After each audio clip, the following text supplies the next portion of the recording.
Pararamdam natin sa tao na may gobyerno pa rin silang masasamala. Ngayon, special shout out, taas ang kamay ng mga senior citizen. Dami-dami. Yung pinangako ko, nakahanap na ako ng pera, 300 million. Sa October 7, magsisimula na July, August, September. Malinganda. Mil 5. Mag-uumpisa sa District 1 at 2. October 9, 3, and 4. October 10, 5, and 6. Natabi ko na yung pera para sa ating mga allowance ng senior citizen. Tapos, susunod, yung utang natin sa teacher. Kung may kilala kayong teacher, kadagaling ko lang ako ng City Hall, nagpirma ako. Hopefully, matapos by Monday. Ang utang naman sa kanila ng gobyerno, pati nung lagi, puro nakaraan to, puro nakaraan. Kaya nga, steady ka lang. Nagkukwenta na nga ako.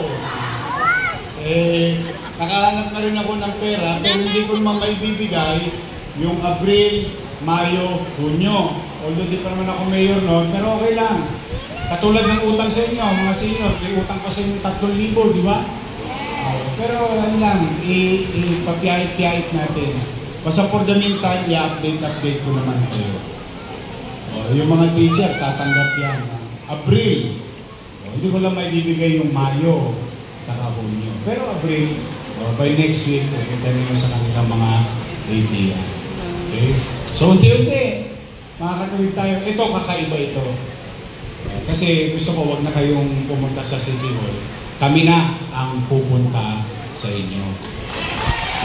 Ang masarap lang, marami akong katulong sa District 1. Andyan, si Dr. Ian Marcos.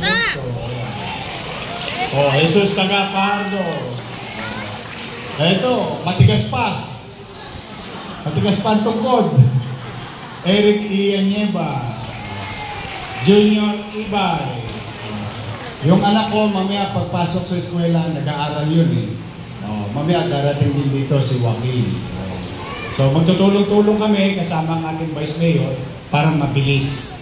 Saglit lang naman to. Alam niyo naman lagi pag sa atin. So mga nanay, tatay ko, mga batang Maynila, ito ang kaagapay program ng ilusad natin na inisip natin. Ngayon, yung mga sumulat naman sa akin pa, ay tutubunan ko pa rin. Hanggat kaya, kayo maglala, hanggat may mapipiga ko sa bimpo. Sasahurin ko lahat yan. Ito na ospital natin. Sino may maraming minahal? Asa kamay? Baka barado na puso nyo. Meron na tayong angiogram.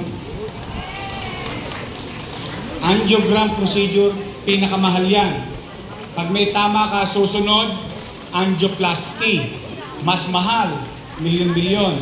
Nagsimula na tayo sa angiogram. Walang bayad. Average yan 50 to 80,000. Zero. Walang babayaran. Pag natuto na yung mga doktor natin, dediretso na tayo sa angioplasty para lagyan ng barbula ang mga puso niyong barado. Yon, average ng 500,000 to 1 million yung operasyon na yan. Pero wala kayong babayaran. Okay? Yan yung mga ibinili kong makina nung araw pa na hindi ginamit. Sinong gusto ng MRI machine? MRI kayo sa Hospital ng Maynila. CT scan machine. Nandiyan dyan. Baka lang kasi hindi alam ng tao na nandiyan yung mga makina na yan. Ang mamahal magpa-MRI, CT scan. Yung sa mga babae. Mammogram. Mammogram. Anyway, nandiyan po yung mga makina niya. Pwede nyo nang gamitin. So ngayon, gusto ko lang kayong inform. Pag kalimbawa, may kamag-anak, kakilala, kaibigan, nangailangan, alam niyo na meron tayong mga ganong makina. Lalong-lalo na yung angiogram. Saka susunod, angioplasty. Kasi, ano yun, delikado yun dahil sa puso yun. Sa bawat, di baling gumastos ako ng milyon sa isang tao, basta mabuhay lang siya. Mahal, pero walang halaga, walang katumbas sa halaga ang buhay ng isang tao. Tama, mali? Kaya kahit tayo hirap na hirap sa pera, huwag kayong mag-alala, makakaraos tayo, makakatawid tayo. Pumanatag kayo, may gobyerno na sa lungsod ng Maynila. So muli, umpisahan natin. Magtotong na ako. Kanina pa ako pakara ng pakara. Dahil para sa inyo talaga to. Ito ay maliit namin kaparaanan, maiparamdam sa inyo na sa oras ng pangangailangan, merong tenga ang gobyerno. Handang makinig at handang umaksyon. Okay? I love you! Magandang araw, pagpalain nawa kayo ng pong may kapal. Manila! God first. Thank you. Let's start. Maraming salamat po, Yorme Isko Moreno Domagoso. Muli po, mga nanay at tatay ko, gagawin po natin ang maayos. So, pipila lamang po tayo at mananatili lamang po tayo nakaupo sa ating pong mga upuan at hahayaan po natin ang ating mga staff ang siyang mag-a-assist kung ang rolling na po ang tatayo. Yan po At pakilabas na po ang inyong mga papel.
At paalala lamang po, mga nanay at tatay ko, pakidala na po yung mga gamit po ninyo pag kayo na po ang tatayo, ha?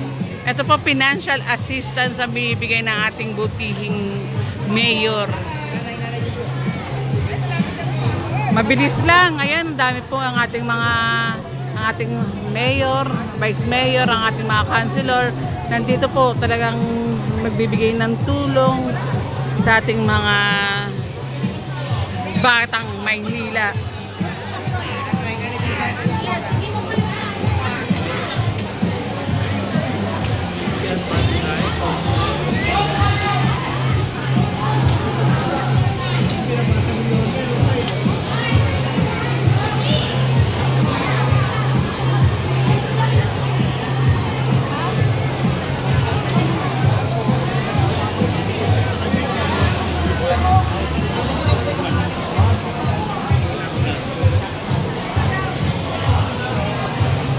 Sorry po.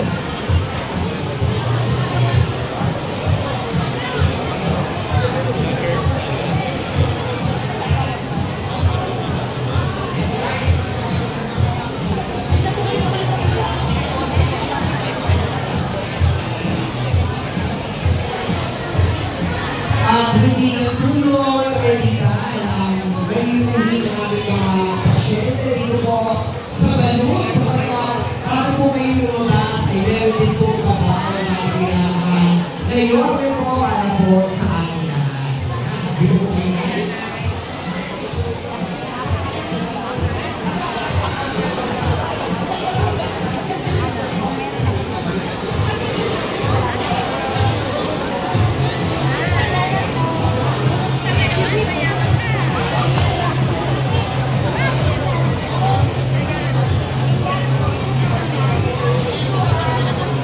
Wala po muna nilipat, wala po nilitawag na